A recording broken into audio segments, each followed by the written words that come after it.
رسوله الكريم وعلى آله وصحبه أجمعين. So I think last night we had a whole session about the true meaning of Haya and the true meaning of modesty. How many of you were at last night's session? So I'm not going to repeat myself. But essentially, usually when we talk about modesty, we only direct it towards the women, right?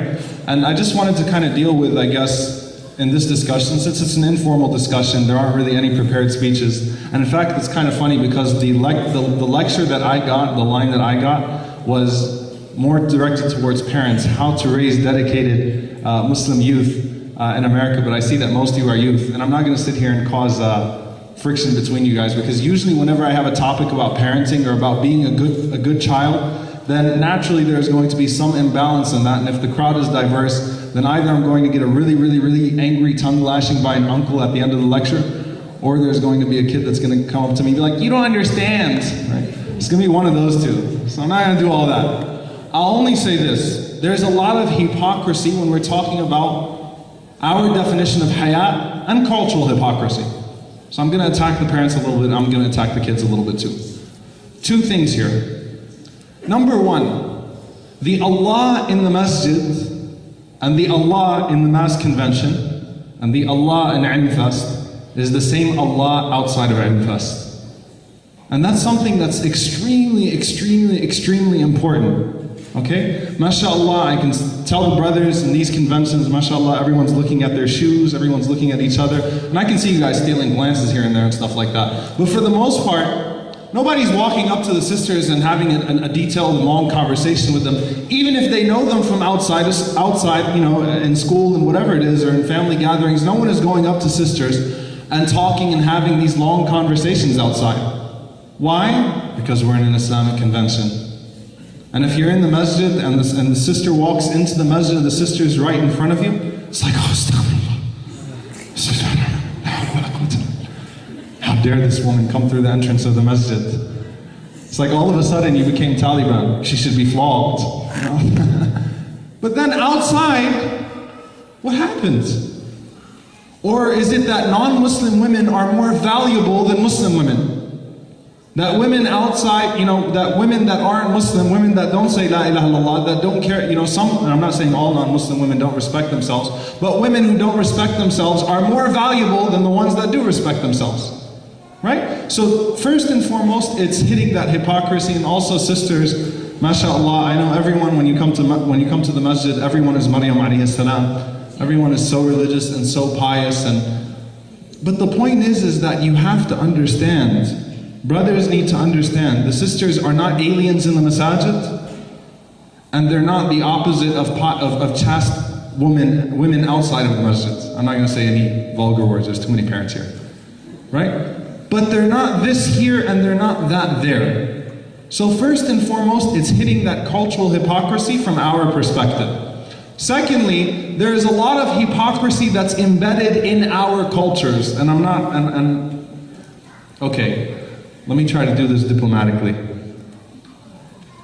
If you're telling your son or you're telling your daughter that you need to have Haya and it's not permissible for you to have a girlfriend, and I don't want you hanging out too much with that girl, but whenever the Eid Milan comes, or the Welcome Back Shayban party comes, and everybody's hanging around and you're hugging that guy's, you know, his friend's mom and stuff like that, then you look hypocritical. And a lot of times we have to be careful, especially as parents, that we don't present our ideals in ways that are hypocritical. All right, and I'll give you one example, and this is maybe outside of the topic of Haya, but it still applies. And this is what I want you all to say. You know, at least you can draw your own analogies from this. One time I had a really good friend of mine who got caught selling drugs. And when he got out of prison, his dad brought him to me and stuff like that, and he's like, talk to him. And it was really awkward because it was a childhood friend. Right? It's like, you know, talk to him and give him the magical touch, like the Holy Spirit that's going to make him religious all of a sudden and stuff like that, and explain to him why what he was doing was wrong. And while I'm talking to him, he goes, dude, Omar, hold on. Is selling alcohol not the same as selling weed? And his dad goes, wait, hold on. That's illegal. You're the one who went to jail, not me. Yeah, but isn't it just as haram? So because the law of the land says that this is legal and this is illegal, all of a sudden that makes you a better person than me? Right? So we need to avoid hypocrisy. And it's funny because a year later, the same guy brought his son, not recognizing priorities. You know, his son is on drugs and stuff like that, and he's sitting there and he's bringing his son to me to talk about music. And his son's like, Dad, you listen to Kulthum all day and all night. I've never heard Quran playing in your car. So what's the difference? Right? So making sure we're not hypocritical whenever we present these things to our children is extremely important. But brothers and sisters, just know, you see the way you're acting now? MashaAllah, everyone is so civilized and everyone is keeping their distance. It should not change when you leave. Right? And you shouldn't be extreme here and you shouldn't be extreme there. And the idea is that only brothers need to lower their gaze. Right? But the Prophet ﷺ shattered that one too. When Abdullah ibn Maktoum radiallahu ta'ala anhu, who was a blind man, some of the sahabiyat were sitting with him. And the Prophet ﷺ came to him and he said, so what are you doing? What are you guys doing? He said, oh, he's blind. He can't see us anyway. So the Prophet ﷺ said, are you blind too?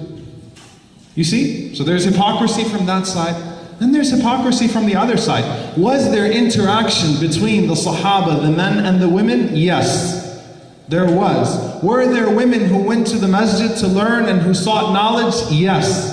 And Islam does not forbid a woman from being assertive, because Aisha radiallahu ta'ala anha, trust me, she was aggressive, but her aggressiveness was a healthy aggressiveness, one that did not contradict her haya. And that's why she said, نِعْمَ النِّسَاء نِسَاء الْأَنصَارِ لَمْ يَمْنَعُهُنَّ الْحَيَاءَ أَن يَتَفَقَّهْنَ فِي الدِّينِ. The best women are the women of the Ansar because their sense of modesty did not stop them from learning the deen.